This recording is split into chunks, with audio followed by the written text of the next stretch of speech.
ओम राधाई स्वाहा। श्री राधानी सरकार की जय हो, जय जयकार हो। उनके श्री कृष्ण जी की जय हो, जय जयकार हो। उनके अष्टसखी मंडल की जय हो, जय जयकार हो। उनके सकल जूत की जय हो, जय जयकार हो। उनके सकल निज दरबार की जय हो, जय जयकार हो। उनके सकल परिकर की जय हो, जय जयकार हो। ओम राधाई स्वाहा।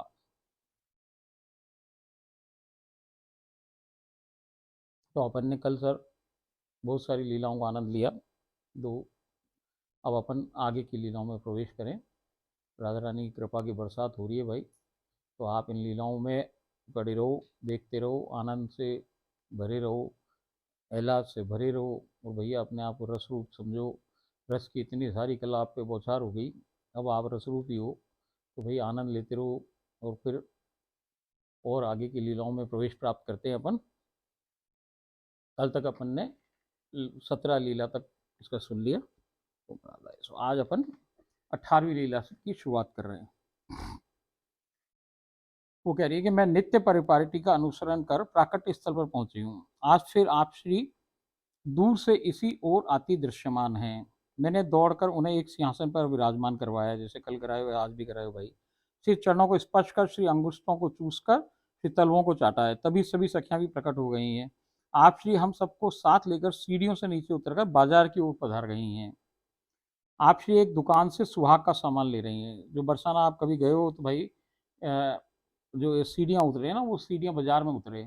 और बाजार में उतरो तो खूब सारे दुकानें, छोटी छोटी बहुत सारी दुकानें उधर, जो भगवान जी से जो संबंधित सामान उनको बेचे बेचे वहाँ पे। तो भैया एक दुकान पहुँच गई है, वो पहुँच करके सुहाग का सामान खरीद रही है उस दुकान पे।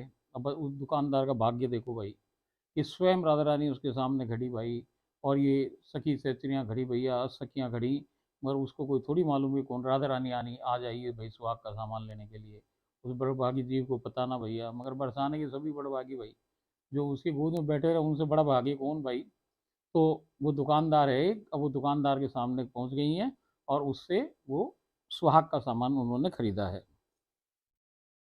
अब हम श्री ललिता जी के मंदिर के आंगन में पहुंच गए, वो ऊंचा गांव पहुंच गए हैं। ऊंचा गांव के अंदर आंगन में पहुंच गए हैं। आप श्री ने कुछ समयावधि तक वहीं विचरण किया है। अब वो वहाँ पे घूम रही है चारों तरफ मंदिर में, सामने उसके आंगन है उसमें घूमे। ललिता जी को जो मंदिर ऊंचा गांव उसकी बात हो रही है। अब हम श्री ललिता कुंड जो पीछे, अब आप कभी गए हो उधर ऊंचा गांव, तो एक साइड में ऊपर तो चढ़ के उनको मंदिर है, उनका जो महल है ललिता जी का ऊपर है। और साइड में एक कुंड है, जिसे हम दान कुंड भी कहें, ललिता कुंड भी कहें। वो जो कुंड है, उस कुंड में पहुंच गई है वो। हम अब हम श्री ललिता कुंड पहुंच गए हैं, वहाँ ऊपर से वापस नीचे आ गए। अब वो देखो, आप एक बात इसमें देखो कि जो सीन चलता है ना, कि एक सीन के बाद दूसरी जगह पहुंच जाए। अब इसमें उनको चलना नहीं पड़ रहा है। वो कोई चले थोड़ी कि भाई अपन जैसे जाएं तो अपन तो सीढ़ी चढ़े भाई, फिर उतरे हैं और उतर के फिर पहुंचे, ऐसे ना। वो तो वहां खड़ी है, और खड़ी होते ही वहां आप कहाँ खड़ी हैं, अब भाई अब कुंड पे खड़ी हैं। तो वहां तो सब अपने आप संकल्प सिद्धि से काम होता है भाई, वहां कोई चलना फिरना ना पड़े। वो तो खुद ही उड़ती सी डोले भाई। वो उनका एक पैर इधर हो तो अगला पैर 5 फीट दूर पड़े भाई। तो वो तो खुद ऐसी उड़ती सी डोले, और जो उसके पीछे चले ना सखी सहचरी, वो बेचारी भागती सी रहे, क्योंकि वो तो खुद इतनी ऐसे चले भाई। तो वहाँ तो अजब ही कहानी है। अब वो कहाँ पे खड़ी हैं, अब वो वहाँ ललिता कुंड दान कुंड पर पहुँच गए हैं। मैंने यही आप श्री के श्री अंगों का सुगंधित तेल से मर्दन कर रही हूँ। आप श्री कुंड में ही स्नापित हो रही हैं। मैंने आप श्री को प्रक्षालित कर इप्सित इच्छानुकूल श्रृंगार संपादित किया है। अब कभी आप वहाँ पधारे हो तो वो ऐसी स्थिति में ना है अभी कुंड कि बहुत स्वच्छ हो। अब ये तो स्वच्छता तो अपन अपनी संसारी फूटी आंखों से देखे तो अपन को स्वच्छ दिखे ना, मगर वो तो परम स्वच्छ है भाई। उससे बढ़िया स्वच्छ का हो जिसके अंदर जो राधा रानी से रिलेटेड हो, उनकी सखियों से रिलेटेड हो, उनकी ठाकुर जी से रिलेटेड, भैया वो जगह खराब ना हो सके। हमारी आंखों को कोई दोष जो हम उसमें खराबियां ढूंढें, मगर भाई वो जो है ना, वो सीन बदल जाए। अब जो आप जाके जो देखो, या मैं देखूं, या उसने देखी पहले, वो कुंड में और अब जो कुंड दिखे वो बहुत ही अलग हो जाए, बिल्कुल अलग, बिल्कुल नया। अब वहाँ की पेड़ियाँ भी अलग हो जाएं जो चट्टानों से बनी भाई, उसकी आपका वो कहो कि पोखराज की, कि भाई माणक की, कि जवाहरातों की, ऐसे तो सीढ़ियाँ हो जाएं। और जल भी ऐसो स्वच्छ और नीलो, और उसमें भांति भांति के कमल, और उसमें ही भाई बतखें और हंस और ये विचरण करें भाई। और बढ़िया बढ़िया बहुत ही सुंदर हो जाए, और पीछे के बगीचे और ये और वो सब बदल जाए, वहाँ कहानी बदल जाए, पूरी पूरे का पूरा नया हो जाए। तो अब वहीं तो वो उसने एक पेड़ के नीचे ले जाके उनका मर्दन किया, और मर्दन करे बाद फिर उनको वो उसी कुंड में ही स्नान कर रही हैं। फिर उनका प्रक्षालन किया, उनको पहुंचा, पहुंच करके उनका श्रृंगार भी वहीं कर दिया है। इप्सित कहें कि भाई जो उनकी इच्छा हो वैसे हो। अब हम एक अतिशय सुंदर निकुंज में आ पहुंचे हैं। अब कहाँ से, वहां से चल के कहाँ पहुंच गए, एक निकुंज में आ गए हैं। वहां सुकोमल दुर्वा पर आप सभी विराजमान हो गई हैं। आपस में हास्य प्रयास चल रहा है। मैंने भोग के लिए पूछा, आपसी ने मुझे एक गुप्त रास्ते से नीचे किसी रहस्यमय स्थान की ओर ले गई हैं। मैं तो पूछ रही हूँ भोग के लिए, तो उनने हाथ पकड़ा और कोई भाई वहीं कोई गुफा में से को अंदर जाने को नीचे जमीन के अंदर ले गई हैं। आप मुझे एक गुप्त रास्ते से किसी रहस्यमय स्थान की ओर ले गई हैं। यहाँ कोई बहुत बड़ी भूल भुलैया जैसी कोई विशाल हवेली नुमा स्थलीय दृश्यमान है। कोई कोई अजीब सी जगह है जो भूल भुलैया टाइप की, कोई बड़ी सी हवेली है, उसके अंदर ले पता रही है वो उसको। अब वो क्या बता रही है, वहां का वर्णन कर रही है, थोड़ा सा वर्णन सुनो आप। इसमें प्रवेश के अनेक बहुत बिल्कुल समान रास्ते, बहुत सारे प्रवेश द्वार हैं, और सारे के सारे एक से हैं, बिल्कुल एक से। एक द्वार से आप श्री ने मुझे प्रवेश प्राप्त किया करवाया है। चहु और अनेकानेक बिल्कुल समान रास्ते हैं। जैसे जहां घुसो उधर सारे कमरों में चार चार एक से रास्ते, सामने दरवाजा, इधर दरवाजा, इधर दरवाजा, पीछे दरवाजा, चारों तरफ दिशाओं में दरवाजे भैया। और वो दरवाजे बिल्कुल एक सी, सारी सब कमरे और सारे दरवाजे एक सही हैं। आगे पीछे सभी मार्ग बिल्कुल समान दृष्टिगोचर हो रहे हैं। चौं ओर अनेकानेक बिल्कुल समान रास्ते हैं, दाएं व बाएं आगे पीछे सभी मार्ग बिल्कुल समान दृष्टिगोचर हो रहे हैं। हम पता नहीं किस मार्ग से अंदर घुसे हैं, और एक विशाल, बहुत विशाल हॉल नुमा कमरा आ गया है। हम किसी मार्ग से अंदर पहुंचे हैं, उस पता नहीं इनमें से किसी मार्ग से हम उस जगह पहुंच गए। सब विस्मृत हो गया, उसको सब भूल गई कि आई कहाँ से थी वो। यहाँ भोजन बनाने की सभी सामग्री प्रचुर मात्रा में अवस्थित है। वहाँ भाई खाना बनाने सारी चीजें भैया, बड़ी सारी रसोई। आप श्री करेंगे भोग तैयार कर लो, जब परिपाक हो जाए तो मुझे बुला लेना, तो हम सबको बुला लेना। भाई भोग तैयार होने पर आप श्री उनके काना व सखियाँ वहाँ पधार गई हैं। वहाँ पास भोजनशाला एक, वहाँ पे कोई खाना खाने की भी जगह अलग है। भोजनशाला में अवस्थित एक दिव्य सिंहासन पर अनुपम युगल विराजमान हो गए हैं। सभी सखियां सम्मुख नियत स्थान पर विराजमान हो गई हैं। वो तो सामने बैठ के, उनके सामने छोटे सिंहासनों पे आठों सखियां बैठ गई हैं। उनके कान्हा व अस सखियां वहां पधार गई हैं। वहीं पास भोजनशाला में अवस्थित एक दिव्य सिंहासन व अनुपम युगल विराजमान हो गए हैं। ये जो अपना राधा और कृष्ण जी वहाँ विराज के बीच में, और उनके सामने वो बैठ गई हैं। आज नित्य सामग्री के अतिरिक्त मैंने भोग में कोई छोले भटूरे भी खिला रही है उनको, पुलाव भी, गाजर का हलवा भी खिला रही है। सभी भोग परसा है। सभी प्रेम से रुचकर भोग पा रहे हैं। आप श्री ने छोले भटूरे का एक ग्रास स्वयं का आरोगा हुआ मुझे भी पवाया है। मैं अतिशय परमानंदित हो रसास्वादन कर परम चरम तृप्ति को प्राप्त हुई हूँ। आप श्री सभी के संग ये कहकर कि भोग पाकर तुम भी बाहर आ जाना, वहां से अंतर्ध्यान हो गई हैं। मैंने बहुत जल्दी जल्दी उच्छाष्टामृत एकत्र कर एक कमल जय जय गुरु माता व परिवार के सदस्यों को पवाकर संपूर्ण स्वयं पाया है। अब मैं बाहर जाने के हेतु एक मार्ग पर चल रही हूँ, परंतु भूल भुलैया में उलझ गई हूँ। सभी मार्ग एक जैसे हैं, कहाँ से निकास संभव है निर्धारित करना असंभव सा प्रतीत हो रहा है। भरसक प्रयास के पश्चात भी सफलता प्राप्त नहीं हो पा रही है। अब देखो सरकार, बड़ी अजीब स्थिति है ये क्या स्थिति है कि वो ऐसी एक भूल भुलैया में घुस गई जिसमें सारे रास्ते एक से हैं, सारे कमरे एक से हैं, सारे दरवाजे एक से हैं। अब बीच का हॉल है। अब वो हॉल में से आप किसी कमरे में घुसो, मगर आगे जाके रास्ता बंद हो जाए, किसी में घुसो रास्ता बंद हो जाए, बाहर निकलने का कोई रास्ता ना, उससे वो फंस गई अंदर। भोजन तो वो पा के चले गए, अब ये परीक्षा ही है उसकी भाई। अब वो क्या करेगी, कैसे निकलेगी, खुद ही कोशिश करेगी, क्या होगा कैसे होगा, ये परीक्षाएं हो सब। देखो भाई, हम सब भी इस भूल भुलैया में फंसे हुए हैं। ये जितने संसार के लोग हैं, ये सब भी तो भूल भुलैया में ही फंसे हुए हैं। कभी आप लखनऊ जाओ, लखनऊ में एक जगह गए भूल भुलैया, शायद बड़े इमामबाड़ा में कहाँ है मेरे को पूरा खबर नहीं, बट है। वहाँ आप जाओ, मैं भी गया हूँ उसमें। वहाँ आप कभी जाओ तो, आप जाओ तो आपको गाइड लेके जाना पड़े। एक आदमी आपके संग जाए, वो आपको अंदर ले जाए, और ले जाए, और भाई वो आपको अंदर जाके क्या करे, छोड़ दे थोड़ी देर के लिए, और कहे कि भाई अब आप बाहर आ जाओ।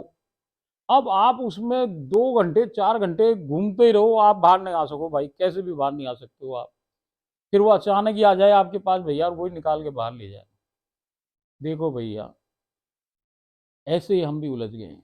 इतने सारे रास्ते, इतने सारे देवी देवता, इतने सारे चीजें, सब के अंदर उलझ के हम बुरी तरीके से भूल भुलैया में फंस गए। हमें रास्ता पता नहीं पड़ रहा कि हमको जाना कहाँ है। हम सब एक कमरे से घूम के दूसरे में पहुंच जाएं, दूसरे से तीसरे में, एक रास्ते से चल के भैया फिर दूसरे रास्ते, फिर दूसरे को छोड़ के तीसरे पे, पूरी जिंदगी जन्म जन्म यही करते हो गए। अब कौन निकाले बाहर? भैया वो निकाले जिसको बाहर निकलने का पता हो। एक बात बताओ, आप तो 2 घंटे से घूम रहे थे और वो जब गाइड आया उसने 2 ही मिनट में आपको बाहर निकाल दिया। तो उस गाइड के पास ऐसा क्या चमत्कार था? आपको वो कहता है कि आप निशान लगाते हुए चलना, जब अंदर जाओ आप निशान लगा लो कि हम किधर से गुजरे हैं। और भैया निशान के बाद भी बाहर आ जाओ 2 घंटे, तो मैं आपको बताऊं नहीं आ सकते आप। क्यों? क्योंकि आपको रास्ता नहीं मालूम पड़ रहा है। आप इस माया के जाल में, इन सारी उलझनों में, इन सारी परेशानियों में फंस गए। संसार के जो ढका हुआ है ये सारा उलझाव जो है पूरा भाई साहब, ये आपको बहाना निकसने दे। तो उससे कौन निकाल सके आपको? वही निकाल सके कि जो भैया जाने कि इसका रास्ता क्या है बाहर जाने का। और बाहर जाने का रास्ता कौन निकाल बता सके आपको? कि जो खुद बाहर निकल के रहता हो। वो जाता तो है संसार में, मगर भाई उसे संसार से बाहर निकलना भी आता है। तो ऐसा कोई खोजो गाइड कि भाई वो गाइड आपको बाहर निकाले। अब आप मुझे समझाओ, उसने आपको 2 मिनट में बाहर कैसे निकाल दिया? उसे पता है रास्ता। कोई नहीं है, कोई एक फार्मूला है। 100 कमरों से निकलने का एक कोई फार्मूला है, जिसको वो आप कोई से भी कमरे में खड़े हो, कोई से भी कमरे में खड़े हो भैया, वो आ जाए आपके पास और आपको वहां से 2 मिनट में बाहर निकाल दे। कैसे निकाल दे भाई? आप उसमें 2 घंटे टहल रहे थे, आप नहीं निकल पाए, उसने कैसे निकाल दिया?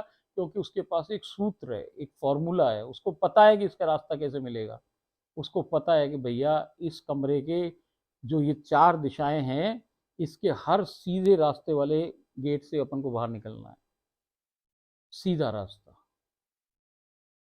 बातों को पकड़ो, सीधा रास्ता, सीधे हाथ का रास्ता। सीधे हाथ पे कौन विराजे भाई? की राधा रानी विराजे। देखो भैया, मैं आपको फिर बताऊं कि गोलोक की सारी लीलाओं में राधा रानी सीधे हाथ के पास विराजे, ठाकुरनी बन के, ठकुरानी बन के।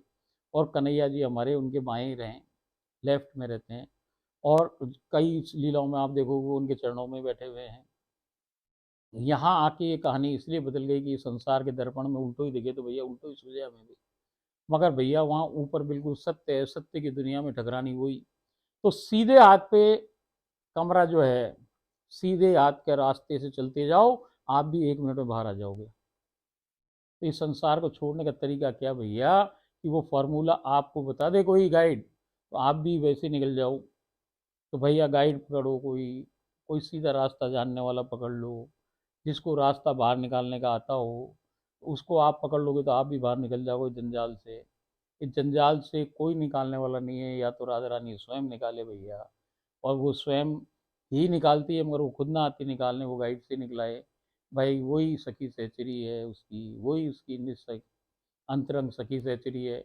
उसके संग लग जाओ, वो हाथ पकड़ के 1 ही मिनट में आपको इस संसार के जाल से निकाल करके बाहर खड़ा कर दे भाई साहब, सीधा का सीधा नित्य गोलोक, नित्य वृंदावन में आपको प्रवेश करा दे। भाई था जीवता जी। लोग तो मर के जाएंगे, कहाँ साहब हमारे मर के गोलोकवास हो गया इनका। यहाँ तो भाई साहब जीवता जीव, ये शरीर यूं का यूं ही है। और वास कहाँ का है? गोलोकवास है साहब। क्योंकि मरे बाद जो जाता है ना वहाँ, वो पहले चला गया। अब तो ये जो छाया है केवल कपड़ा है, इस कपड़े को यहाँ रखा है, इसको जला देंगे लोग, हमारे ही जलाएंगे। तो हम इसी में हमारी जिंदगी पूरी बीत रही है, इस कपड़े के लिए। इसी को आप धो रहे हो, इसी को भाई इस्त्री कर रहे हो, इसी में कलप लगा रहे हो, इसी को सुंदर बना रहे हो। भैया जो कुछ कार्रवाई कर रहे हो आप इस शरीर की करो। आपको इस शरीर के बाद कुछ समझ ना आ रहा है कि शरीर में से कुछ नहीं। ये शरीर तो लाश का भी है। जो की चीज आपके पास सारी है, वो की वही चीज उस लाश के पास भी है भाई। उसी के पास भी 2 आंखें हैं, उसके पास भी नाक है, उसके पास भी कान है, उसके पास भी अंदर की बॉडी में भी हार्ट भी है, किडनीज भी है, फिर लंग्स भी है, सब है उसके पास, क्या ना है? बस कुछ निकल गया। जो निकल के चला गया वो मरे बाद निकला उसका। बहादुरी तो इसमें है कि जीवते जी हम तो, जीवते जी देखो जब तो मजा है भैया, मरे बाद किसी ने देखी? तो इसलिए भाई ऐसी भूल भुलैया से निकलने के लिए एक गाइड कर लो। गाइड को ही कहें सदगुरु, गाइड को ही कहें सगी सहचरी। वो जाने फार्मूलों की, इससे कैसे बाहर निकलो। अब ये इतने सारे कमरे हैं, इसमें से कैसे निकलोगे कि कोई वहाँ का मिल जाए। एक गाइड हो कि भाई उसी कमरे का गाइड हो तो भाई वो अगले कमरे में पहुँचा दे आपको, फिर दूसरे कमरे का गाइड पकड़ो, फिर वो आपको दूसरे कमरे में पहुँचाए, फिर तीसरे में, ऐसे करते करते सैकड़ों कमरे, भाई 33,000 कमरों में से निकल के आओगे, कैसे पार पड़ेगी। तो भाई आपको निकलने में ही जाने कितने जन्म हो जाएं। कोई ऐसो मिल जाए कि ये सारे के सारे कमरों में से एक ही झटके में ले जाए, तो भाई ऐसो कोई पकड़ लो, और वो पकड़ के वो आपको बाहर निकाल जाए। कभी वहाँ जाओ, अब तो सीधे लखनऊ तो सीधे हाथ के दरवाजों से निकलते जाना, 2 मिनट में बाहर आ जाओ। चलो। हो ये मैं अपन पढ़ते क्या बोलते कहाँ कहाँ पहुंचा देती है राधा रानी, पता नहीं। अब वो क्या कह रही हैं कि वो रास्ता से निकल नहीं पा रही, वो फंस गई है। अब दो प्रकार हो सकते थे, या तो वो पूरी कोशिश करती रहती स्वयं निकलने की, मगर वो स्वयं कोशिश नहीं करी उसने। उसने क्या किया, वो मैं भूल भुलैया में उलझ गई हूँ, सभी मार्ग एक जैसे हैं, कहाँ से निकास निकास संभव है निर्धारित करना असंभव सा प्रतीत हो रहा है। कोई भी प्रयास कर लो मगर इससे नहीं निकल सकती, ये बात उसके दिमाग में बैठ गई। उसने क्या किया, मेरे द्वारा श्री जी से बाहर निकालने की प्रार्थना करने के फलस्वरूप अब वो चिल्ला चिल्ला के श्री जी कह रही है बाहर निकालो, आप बाहर निकालो, मैं नहीं निकल सकती इससे। तो भैया श्री जी वहां आ गई तुरंत ही। तो वो क्या कह रही हैं कि भैया मेरे द्वारा श्री जी से बाहर निकालने की प्रार्थना करने के फलस्वरूप आप श्री ने वहां आकर मुझे बाहर निकाल निकुंज में प्रवेश संभव करवा दिया है। आप श्री की परम अद्भुत अविस्मरणीय वे अतिशय रहस्यमय श्री लीलाएं हैं, जिनका पार पाना जीव के लिए परम असंभव है। बाहर निकुंज में दौड़ प्रतियोगिता हो रही है, वहां दौड़ की प्रतियोगिता हो रही है। दूर एक स्थान पर ललिता जी खड़ी हो गई हैं। जो पहले उन्हें पकड़ेगा वही विजयी घोषित होगा। पहले आप श्री व उनके कान्हा दौड़ रहे हैं। आप श्री अतिशय तीव्र गति से दौड़ पड़ी हैं और ललिता जी को पहले पकड़ लिया, कान्हा जी से पहले पकड़ लिया। भाई हर खेल में यही हुए, कान्हा चला के हार जाए। कान्हा को तो ये देखना है कि ये जो राधा रानी है, इनके मुख पे जो जीत के बाद जो आनंद आए, जो जो इनकी जो भंगिमाएं बदले जीत को, उसी को तो उसको देखना है। तो वो तो हर खेल हारे हैं यहाँ। कभी ऐसा ना हो कि भाई कृष्ण जी जीत गए हो, वो तो चला करके कान्हा की खेलों में हार। भैया वो तो चला चला के हारता है।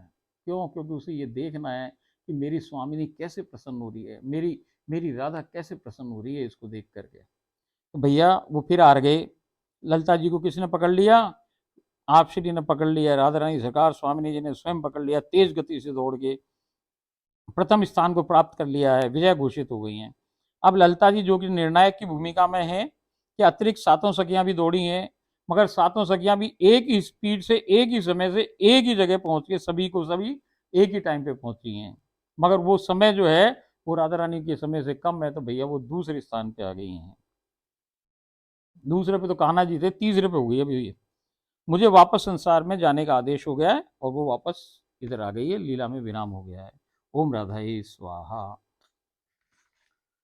अब एक बड़ी विचित्र स्थिति होने वाली है साहब, देखो अगली लीला में। इतना कुछ संभव होने के बाद भी आदमी में कितनी मूर्खता पैदा हो सके, उसका एग्जाम्पल है ये। आपने लीलाएं सुनी, आपने लीलाओं में प्रवेश किया, आपने लीलाओं का आनंद लिया, इसने भी लिया, गीता बावरी ने। अब संसार का जो कुसंग है ना, क्योंकि छाया है, यदि आपने संसार से इस छाया को अलग नहीं किया तो कोई कुछ पार पड़ेगी नहीं सरकार। पार कैसे पड़ेगी कि ये जो संसार है, इस संसार में आप कमल के फूल जैसे, आपका फूल तो उधर चला गया, अब ये पेड़ है। अब पेड़ पड़ा तो कीचड़ में, अब कीचड़ के अंदर कोई मछली है, कोई मगरमच्छ है, कोई सांप है, कोई क्या है, भांति भांति की चीजें पड़ी हुई है।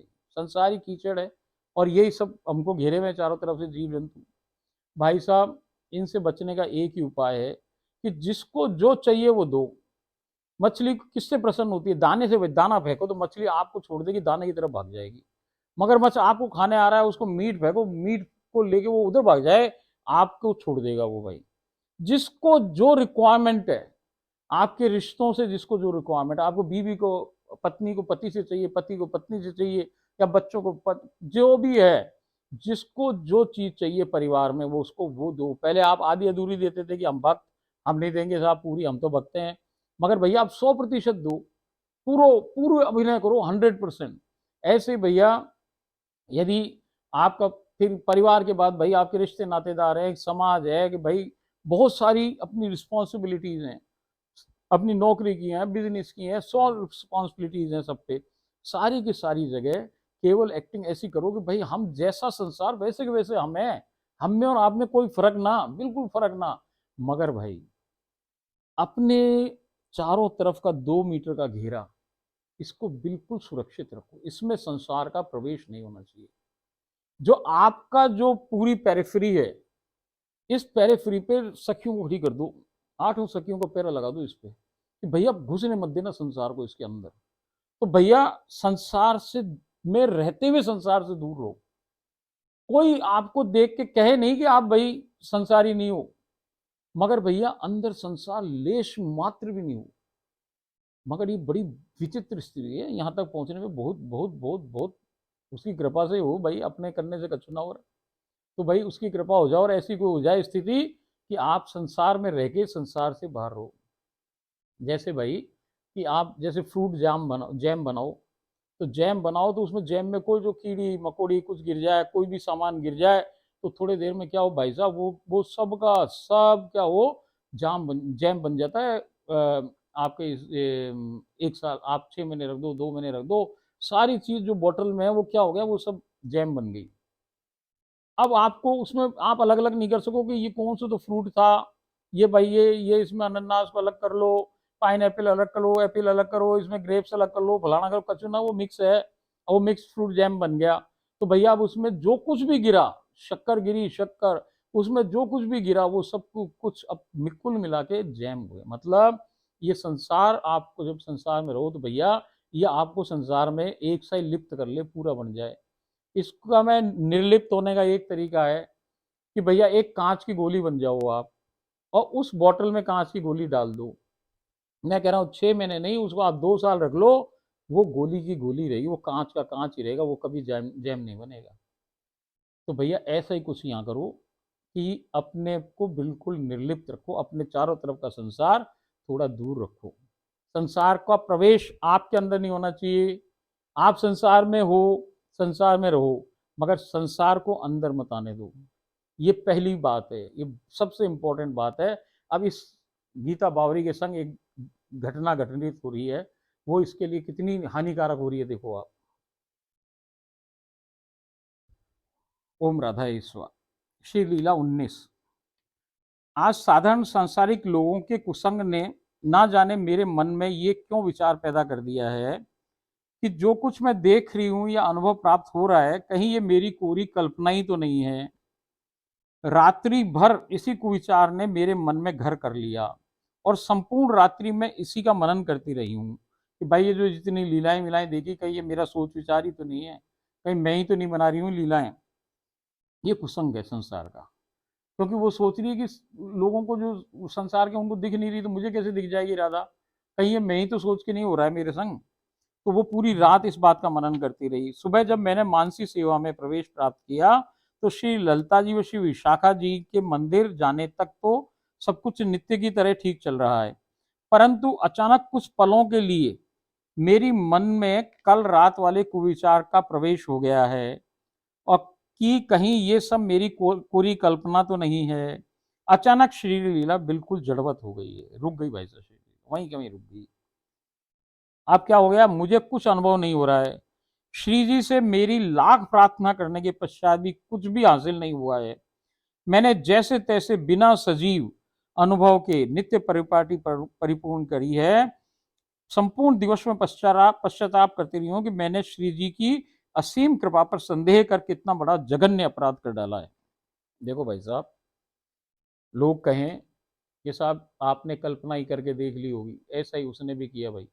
उसने बेवकूफ़ी करी सोच के कि साहब ये कहीं मेरी कल्पना ही तो नहीं। अरे भाई, आप कोई भी दुनिया का आदमी आंख मीच के बैठ जाओ, पूरा स्टोरी बना लो अपनी, और देखो भैया कुछ भी फोटो नजर ना आए, वो अंधेरे के अलावा कुछ नजर नहीं आएगा। मैं आपको स्टैम्प पेपर पे लिख के दूं, कभी भी नजर नहीं आएगा। आप कितनी बड़ी स्टोरी बना लो, कितनी भी झूठ बोल के स्टोरी कर लो आपके दिमाग में, मगर भाई वो सचित्र नहीं होगी, वो अनुभव में नहीं आएगी आपको।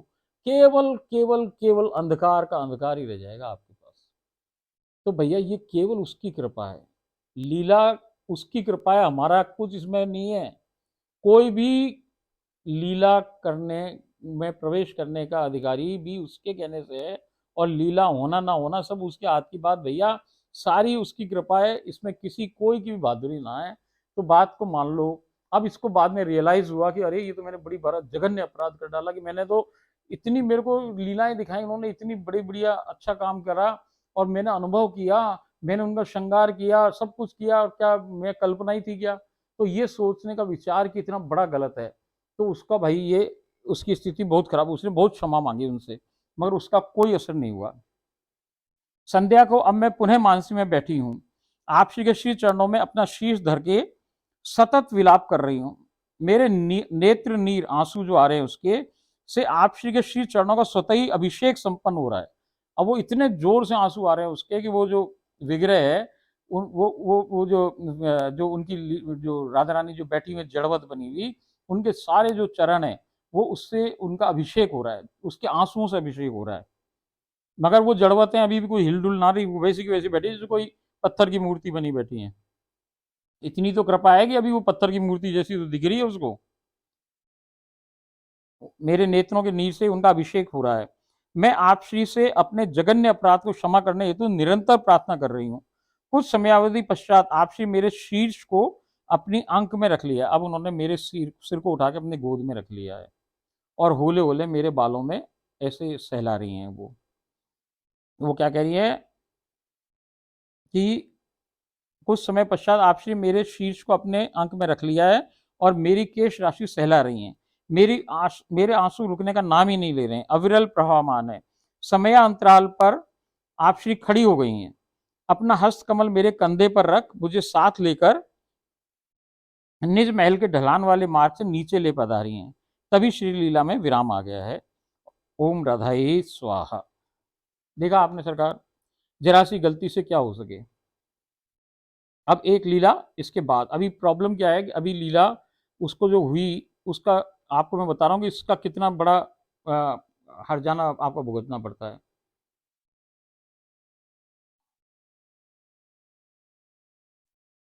अब ये सारा जब उसने अभिषेक कर लिया और प्रसन्न हो गई, तो अगली अपन लीला श्री लीला 20 में प्रवेश करते हैं। पिछले 4 दिवस से नित्य परिपाटी का अनुसरण करने के बाद मुझे केवल आप श्री के श्री चरण कमल ही सजीव दृश्यमान होते हैं। ये चरण कमल अतिशय विशाल हैं, बहुत बड़े सारे हैं। इन श्री चरण कमलों में से निरंतर रस भी निकल रहा है। वो जो पैर हैं इतने बड़े, बहुत विशाल पैर हो गए, और उसमें से कुछ लगातार उनके अंगूठे में से कोई रस निकल रहा है। अब वो कह रही है कि आप श्री के श्री चरणों के वृहद हाँ, ये चरण कमल अतिशय विशाल हैं। इन श्री चरण कमलों में से निरंतर रस स्त्रवित हो रहा है।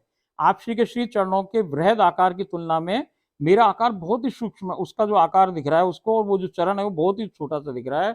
मैं लगातार रसपान कर रही हूँ, जैसे किसी अति विशाल कमल के पुष्प पर भृंगी भोरा बैठकर रसपान कर रहा हो। तो खूब बड़ा सारा विशाल कोई वो हो, कमल का फूल, और उसमें एक छोटा सा भोरा बैठा जैसे वो रस पी रहा हो, ऐसा उसको प्रतीत हो रहा है। उसको अंगूठे से चूस रही है वो धीरे धीरे। या कोई नवजात शिशु अपनी माता के वक्ष स्थल से चिपक कर दुग्ध पान कर रहा हो, ऐसे वो उनके अंगूठे पे चिपकी हुई है। आपसे किसी चरणों से अविरल रस प्रवाहित हो रहा है। मेरो आकार बहुत ही सूक्ष्म हो गए कि काजे में सबरी रस में भीजी बही हूँ। वो पूरी की पूरी भीग गई है भाई। आपसी के श्री अंगुष्ठों को चूस कर सतत रसास्वादन के परमानंद को प्राप्त हो चरमोत्कृष्ट तृप्ति की अवस्था में अवस्थित हो रही हूँ। अब आप ये देखो कि ये जो प्रक्रिया हो रही है, अब क्या हो रही है, अब उसका शरीर दोबारा बनाना पड़ रहा है उनको। जो उसने गलती करी, उससे जो उसका नुकसान हुआ, अब उसको और तैयार कर रही हैं, और पका रही हैं वो। अब वो और पका के अपना रस पिला रही हैं, और रस पिलाने से उसका शरीर दोबारा तैयार कर रही हैं वो। अब दृष्टिगोचर हो रहा है कि मैं अपने घर की रसोई में पराठे बना रही हूँ। साथ वाली पट्टी पे जो स्लैब है उसमें वो तो पराठे एक साइड बना रही है, एक साइड पट्टी पे बैठी हुई है, कौन है? राधा रानी स्वयं बैठी हुई है। साथ वाली पट्टी स्लैब पर आपसे विराजमान है, और आनंद पूर्वक मिर्च के अचार से गर्मा गर्म पराठों का भोग लगा रही हैं। अब आप सोचो, वो तो रसोई में भोजन बना रही, अब वो वहीं बैठ के आप भोग पा रही हैं, वो मिर्च का अचार लेके, और वो गरम गरम पराठे ले रही हैं। अब आप श्री व उनके कान्हा हमारे हॉल में अवस्थित दीवान पर रजाई ओढ़कर पड़े हुए हैं। अब जो उनके दीवान है उसमें जो हॉल सा है ड्राइंग रूम, उसके अंदर जो वो है उसमें वो दोनों सो रहे हैं और रजाई ओढ़कर सो रहे हैं। ये सब कैसे हो रहा है? आंख मीच के, जो लीला में ही हो रहा है उसका भी, जागृत अवस्था में नहीं है ये सब कुछ। हाँ, रजाई ओढ़कर पौड़े बहे हैं। समयावधि पश्चात आप श्री उठ गई हैं और हमारे पूजा वाले कमरे में पधारी हैं। यहाँ मैं मंदिर के सामने सेवा में बैठी हुई हूँ।